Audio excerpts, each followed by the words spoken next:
Hey, it's our Realized Math Industry, and we are going to take a look at the 2D projectile motion. So in the past, you've been looking a lot about graphs, and we have been looking a lot about slopes, and also we've been looking a lot about physics that includes all that stuff. But what we're going to do is move on to a new unit, which includes this and that. And what we're going to do is understand 2D projectile motion. So before understanding all the different definitions and terms, we're going to do a little activity. So here is an assignment that we got in our physics class. And right here, we have a man on the top of some kind of cliff. Not only that we actually have measured in centimeters, but also these centimeters are gonna be some kind of scale that measure a real life thing. 1 centimeter is going to represent 5 meters. So we're gonna say 5, 10, 15, 20, 25, 30, 35, 40, so on. So the problem is, when you try and throw something off a cliff, well, you're not actually throwing it off the cliff. If you drop a ball off a cliff, that is from here all the way to here, where would the ball be 1 second, 2 seconds, and 3 seconds? Well, what we can do is use a speed dating problem. So we know that we have a final velocity. We also know that we have an initial velocity, your displacement, your acceleration, and your time. When you do that, you can understand what you have and what you don't have.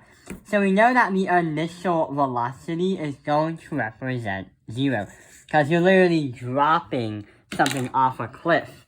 Not only that, you also understand that we want to find where the object is in meters after 1 second. And plus, we already understand that the gravitational pull is negative 9.8 meters per second squared. But we're going to round it to negative 10 meters per second squared, just to make the math a little bit easier. We have no idea what the final velocity is, so we're going to put NA. But what we do care about is our displacement, where measured in meters is the ball is. So what we have to use is use the formula, the second kinematic equation, D equals VI, is going to be multiplied out with T, 1/2 AT squared. So we're going to solve it out. So 1 times 0 is just 0. 1/2 of A is going to be 10, which is 5. We have to add that by 5.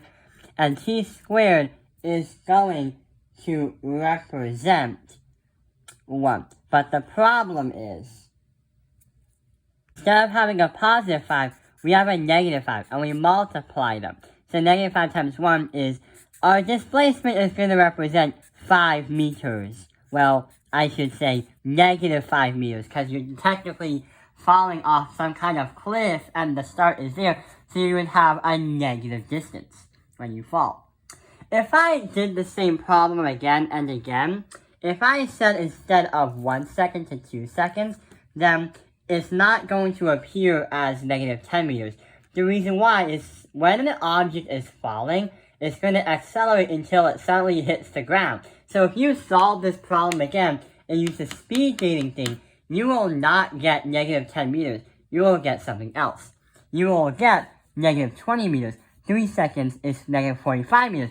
And 4 seconds is negative 80 meters. So you see how every second the ball will keep accelerating and accelerating? So yeah, that is part of the 2D projectile motion. But there's also some ideas of this. If there was no gravity and I threw the ball straight ahead, it would keep going in a horizontal line. But since we're on Earth and gravity exists, then it's kind of impossible to kind of do that. So here's what's going to happen. A projectile motion requires 2 movements.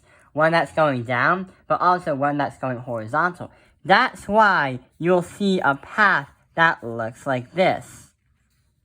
So even though you throw it over the cliff, it's gonna fall at a slower rate, but it's still going to accelerate. So instead of 5 meters, this could be like 3 meters. And that could be aligned with that dot, that dot, that dot, and that dot, representing 1, 2, 3, 4 as seconds, or represented by time. So here's what we're going to understand with 2D projectile motion. But hang on, what is a projectile motion? Or what is a projectile? Well, when you think of the word projectile, you kind of might have heard it from like Fortnite or some kind of shooter game like Galaga or something like that. And when you think of project, you try to aim to complete that project. Well, just like in video games, a projectile is anything that flies in the air that's affected by a gravitational pull. Repeat phrase. Don't forget the time limit.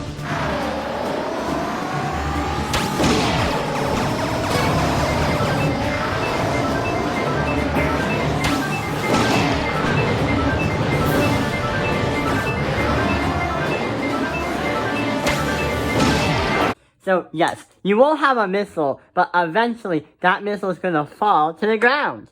So what we're going to understand next is understand some principles that are simple about projectile motions. So the first one is you have a horizontal line. So a line goes straight as time goes by. And when you are calculating that in the next video, because we're going to actually do a math problem based off of this stuff right there, and that stuff right there, your velocity on your x-axis, because it's literally going to be on a graph, is going to be constant. And when you have an acceleration on the x-axis directly, you will have no acceleration. It's 0. You can use the formula. The velocity on the x-axis is equal to the distance of the x. Divide that by your time on the x-axis. So what we're trying to say here is, in a horizontal line, the line goes straight as time goes by. If you have 0 acceleration, you see that formula right there? Yeah, that's the exact same formula that we used over here in this problem right there. So if you want your acceleration to be 0, we're going to cross that stuff out, because technically you'd have d is initial velocity multiplied by time. And that makes a lot of sense, because your velocity is the change in distance divided by the change in time. Another way to say it. So that is the first idea. Uh-huh. This might make you a little nervous, but I'm gonna fire a super accurate laser shot right next to you. It'll make a hole you can climb through and get inside, you know? We're under attack. Maximize the shield. Second idea is a vertical line. And just like the horizontal line, the vertical line is on the y-axis. And it represents something that happens when you free fall only.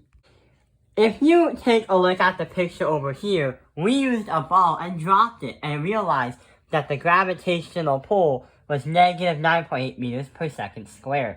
And that's what's going to happen. Your acceleration is represented on your y-axis on the graph. And it can also be denoted as the letter g in physics, which equals negative 9.8 meters per second squared. And usually to solve this, you would require the use of 3 kinematic equations. The equations that we have been using in the past. This one's gonna be fun! We just whack each other with these giant ear cleaners till one of us falls off! On your mark, get set! Sandy, are you sure we're supposed to be standing up here? Go! The third idea is this, and yes, it's very self-explanatory. X and Y are independent variables. And it kind of makes sense because you can fall, and sometimes you can go across if you're in space. But you can go wherever you want. So technically, that explains everything right over there. But what if I told you that there's an actual surprise? The fourth one. When an object hits the ground the first time, it's no longer considered a projectile. So picture something that you throw. That thing that you threw is going to be called a projectile because it's some kind of object flying through the air that has a gravitational pull. But when the object hits the ground for the first time, it considers touching the ground and is no longer considered a projectile. If you take a look at what we're trying to do, there is a little bit of a difference. There is one-dimensional and two-dimensional. One-dimensional talks about something like a car moving in a straight line. It's not affected really by any kind of other direction. The car is 100% moving in that straight line. Forgot to add windows.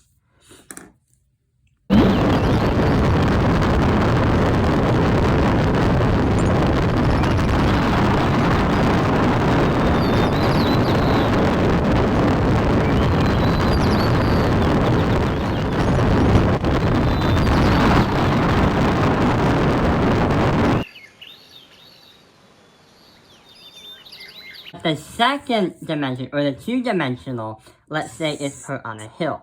The car is going to be on that hill. But the thing is, when I'm on that hill, you are going to move that way. But also, gravity is going to want to push you that way, down. I feel sorry for you.